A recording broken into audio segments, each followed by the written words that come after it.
The monk kept asking for the secret. "It's within you," Buddha said. "Why can't I see it?" "You are in the way." "That's absurd," the monk said.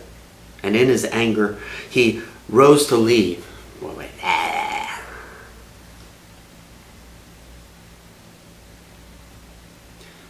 The monk kept asking for the secret. "It's within you," Buddha said. "Why can't I see it?" "You are in the way." "That's absurd." The monk arose in anger. "You keep saying that. It's mumbo jumbo." And in his haste to leave, the monk's left foot smashed into his right heel, and he fell. Buddha said, "That is all for today." The answer is inside us, around us, but usually we are someplace else. I brought out a little story about Buddha that I wrote today because the passage about Jesus is one of those passages that if you show it to our Buddhist friends, well, gets them all excited, because these are statements that an enlightened person, a Buddha, would say. And can any of you, by worrying, add a single hour to your span of life? Consider the lilies of the field. They neither toil nor spin, and yet I tell you, even Solomon in all his glory was not arrayed like one of these. Of course, this saying relates to another one that Jesus made in Matthew. "Look at the birds of the air. They neither sow nor reap nor gather into barns, and yet your heavenly Father feeds them." The theme is worry, but Jesus is also talking about something that we often fail to realize is part of our Christian tradition. It's something that more often gets associated with Buddhism, and that is mindfulness, the need to be mindful. Consider this. You're standing and you're talking to a friend. It looks like you're there, but in reality, your mind's over here, thinking about the past, thinking about something so-and-so said yesterday, thinking about a news story we read, about a time that the person we're talking to did something we didn't really appreciate.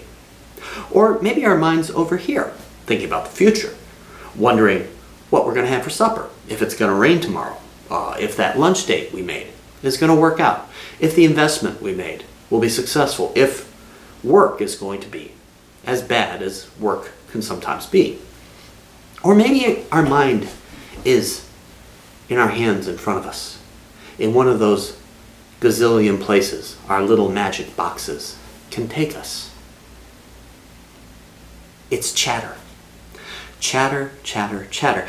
And it goes on and on in our brains as we go about our days. Chatter that takes us out of the moment, that distracts, that keeps us as well from giving ourselves completely to the person we're talking to, or to that bit of gardening we're working on, or a song we're playing, or whatever it is that we're supposed to be doing. We do it with only half our brains because part of us is someplace else. We're consumed by chatter, and we miss so much of life.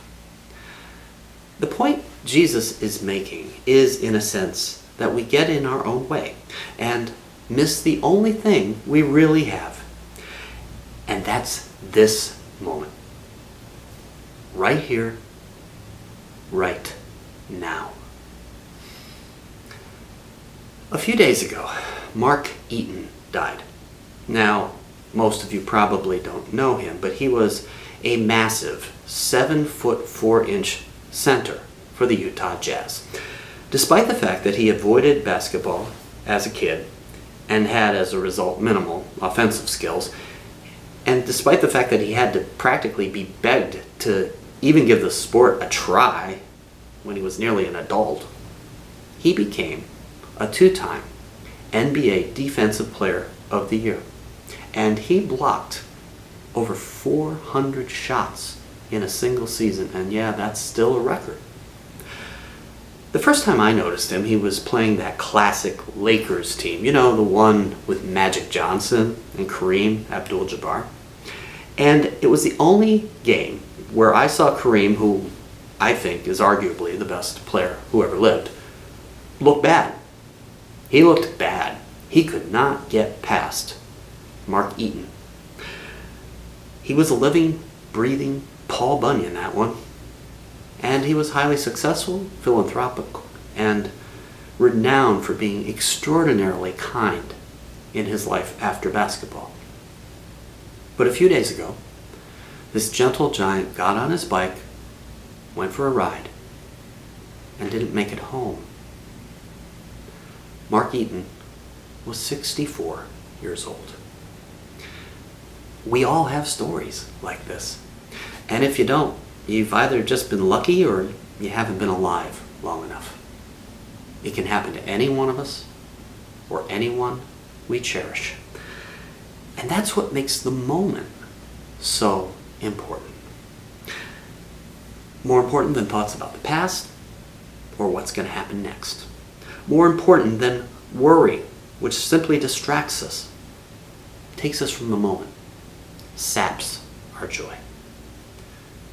The truth is, if we can't live in the present, which is the only thing we really have, we won't ever quite grasp the truth of life, of faith.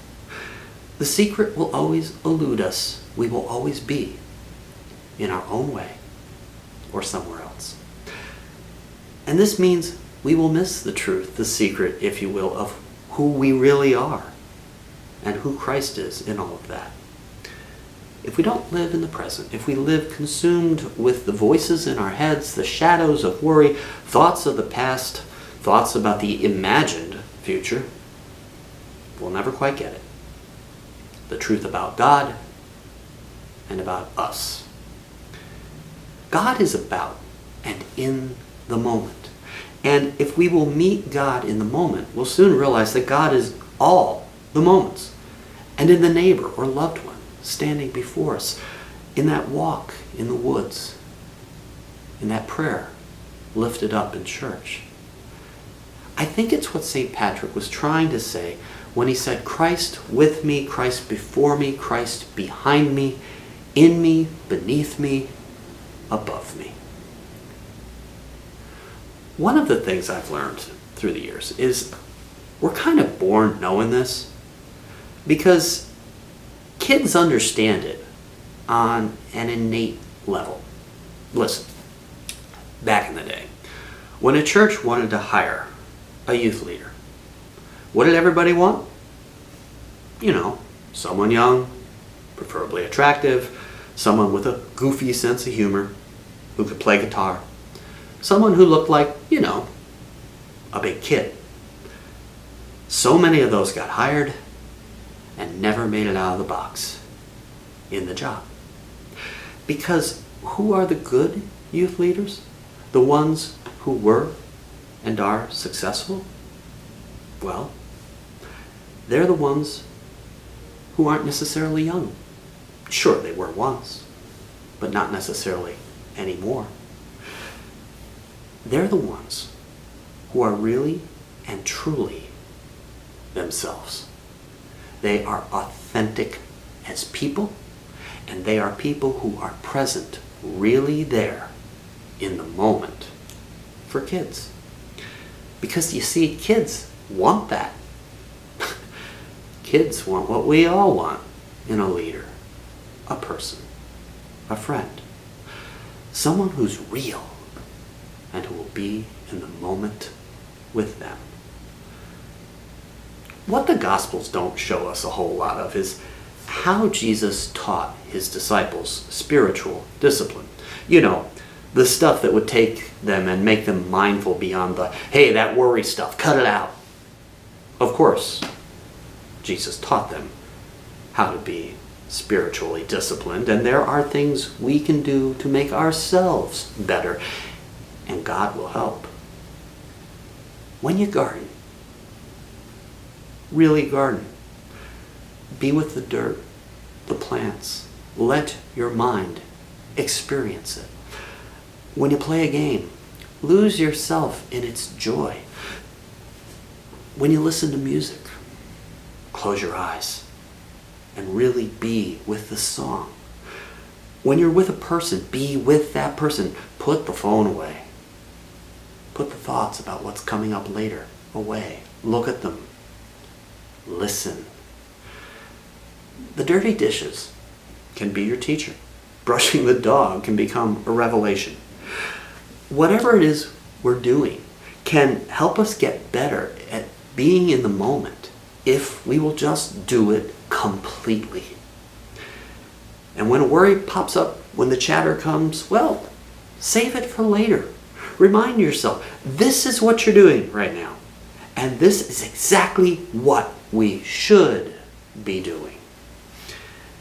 And a funny thing will start to happen. We'll start to glimpse the secret. We'll start to feel God is there.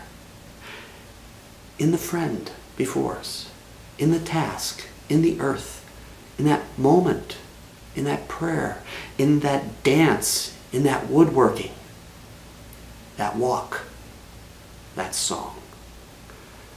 And as we know God better, we will know ourselves better as well. I know. It all sounds a little daunting, but I assure you, this is not a bill of goods. This is something we can all do, and it will bring us the truth. And the truth will set us free from the shackles of things that really aren't important. Try it. You will see. May we all be in the moment today, and may we meet God and others and ourselves there.